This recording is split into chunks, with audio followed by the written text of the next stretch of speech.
Hello everyone and welcome to our channel Nilesh Education। देख षष्ठ सप्तम एवं अष्टम वार्षिक परीक्षा 2025 आसीगला आनुअल एग्जाम तुम वार्षिक परीक्षार न्यू टाइम टेबल। ओके तो फाइनाली न्यू टाइम टेबल आसी जाए देखा। तो देखो तो केवे विषय परीक्षा हे ना कि तुम क्यों डेट्रे क्यों सब्जेक्टर परीक्षा हे ताजे आम जाना परीक्षा तुम केवठार रही देखा।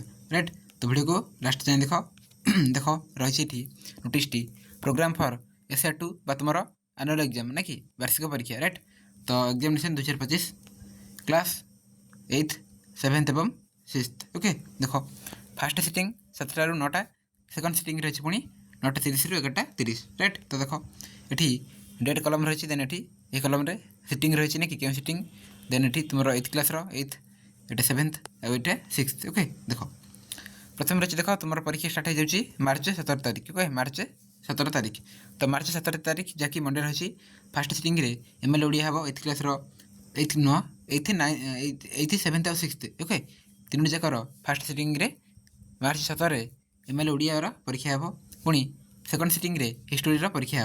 राइट मार्च 17 पुणी देख नेक्स्ट डे मार्च 18 ना कि 18/3/2025 मार्च 18 ट्यूजडे रही फास्ट सिटिंग 8th 7th और 6th मैथमेटिक्स गणित परीक्षा हो पुणी second sitting okay second sitting तुम ड्रॉइंग। ओके चित्र ड्रॉइंग कले चित्र ना कि चित्रांकन हो। राइट तो देख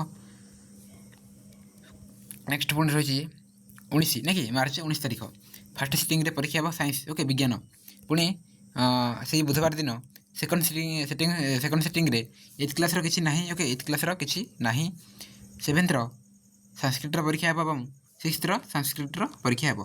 नेक्स्ट 20/3/2025 माने मार्च 20 तारिख तुम फास्ट सिटिंग परीक्षा हे जियोग्राफी ना कि 8th 7th एवं 6th पुणी तुम से गुरुवार दिन सेकंड सिटिंग किसी ना पुणी देख लास्ट 21 तारिख ना कि मार्च 21 तारिख फास्ट सिटिंग इंग्लीश परीक्षा हे 3 जगार। ओके 8th 7th और 6th पुणी second sitting 8th class Hindi कि संस्कृत ना कि जो मैंने जहाँ नहीं थे हिंदी किए नहीं थे तो किए संस्कृत तो तुम जहाँ रही तुम तार परीक्षा देव पुणी 7th हिंदी आउ 6th हिंदी।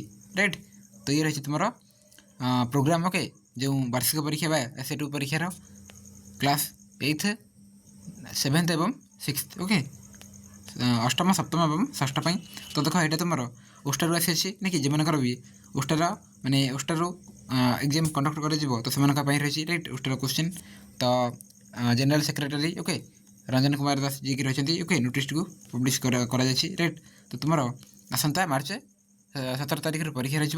ओके परीक्षा हे तो ये रही तुम टाइम टेबल ना कि जहाँ आम देखिले। राइट तो भल भाव पढ़ापढ़ी कर तुम परीक्षा ऑल दि बेस्ट। ओके तो समस्त बही को भल भाव पढ़।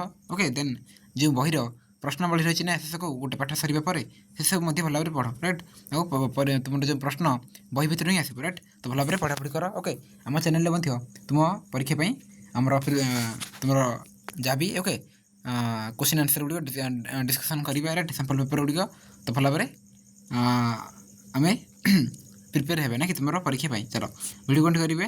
Thank you all.